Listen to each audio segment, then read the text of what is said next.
J'ai appris mon métier dans la Drôme. Alors c'était un vieil atelier avec une très grande dureté de la part des ouvriers qui étaient encore... c'est la mentalité du 19e. Hein. Terre battue, pas de chauffage, les engelures tout l'hiver.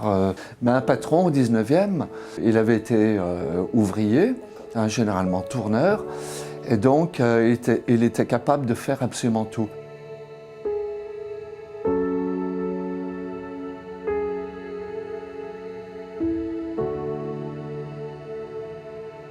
La séparation des tâches, bon, c'est par la suite quand les ateliers sont devenus beaucoup plus importants.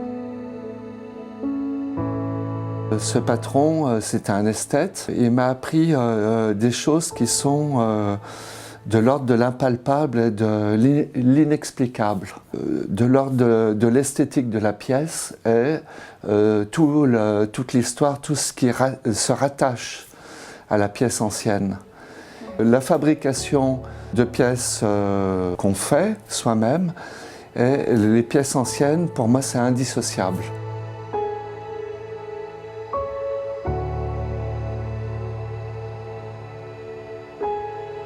On n'échappe pas à notre époque. Une tradition, c'est une chose qui est évolutive. Donc, on est dans notre temps et on fait une tradition de notre époque.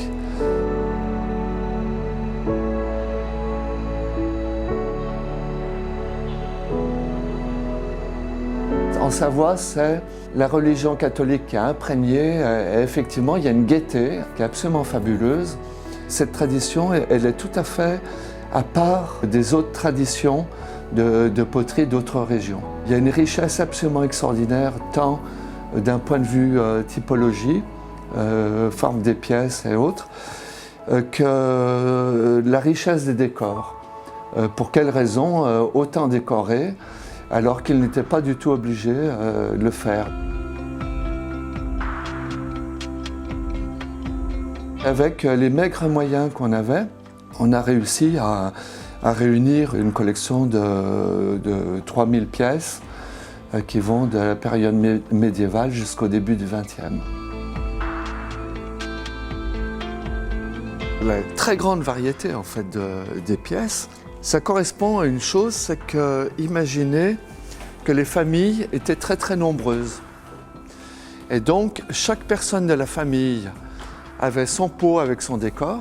C'était ainsi que chacun retrouvait son pot rempli de soupe en hiver sur le coin du fourneau. Et la terre vernissée, c'est quelque chose qui est très enrichissant parce que c'est une technique qui apparemment est très simple et éminemment complexe.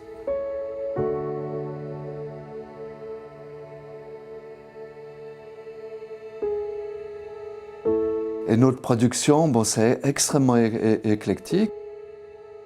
On a deux tâches bien particulières. Moi, je tourne les pièces, et j'engobe les pièces, et mon père décore. Bon, je décore aussi un petit peu les petites pièces pour apprendre. Parce que le métier est extrêmement long. Pour faire un bon tourneur, il faut à peu près une dizaine d'années. Et pour la décoration, autant. Et de toute façon, ça évolue tous les jours. On évolue en permanence. On ne reste pas sur ses acquis.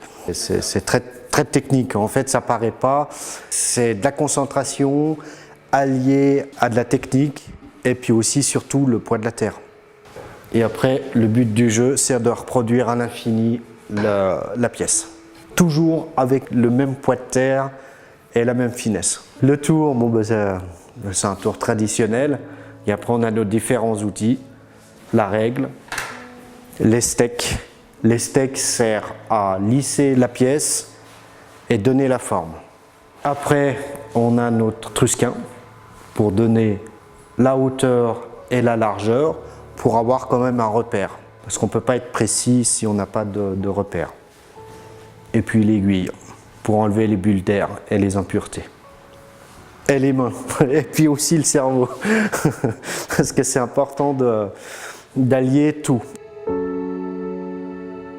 Pour prendre exemple sur les pots épices, là il a été tourné ce matin. Demain matin, on va le repasser entièrement à l'éponge pour enlever les petits défauts. Et puis après, on va engober l'intérieur. On va laisser sécher et le surlendemain, on va passer la couleur à l'extérieur. Les 4 couleurs, hein, jaune, vert, rouge et noir. Donc, passer à la louche ou au trempé. Il ne faut pas reproduire des choses. Hein. On a un musée, nous on ne reproduit pas un décor de pièces. Il faut que ça sorte de là-dedans, quoi. Il faut que ça soit la concentration de tout ce qu'on a vu et imaginé. Il y a les décors géométriques, il y a les décors de poids avec d'autres motifs. Il y a une variété illimitée en fait de décors. Hein. Beaucoup de motifs floraux et également d'oiseaux. Tous les décors s'appliquent sur une terre qui est encore humide. Il ne faut pas que ce soit sec, autrement ça ne colle pas. On applique une couleur recto verso, vous voyez, ce gris en fait, extérieur, c'est le même qu'à l'intérieur. Ça sera du vert. À la cuisson, donc, la couleur va se transformer. Alors, on fait sécher complètement les pièces dans la pièce des fours et donc on bénéficie de la chaleur pour finir de sécher les pièces. Pendant 30 ans, on a cuit uniquement au bois. Donc, c'était 36 heures de cuisson à chaque fois. Et là, on est passé au four électrique.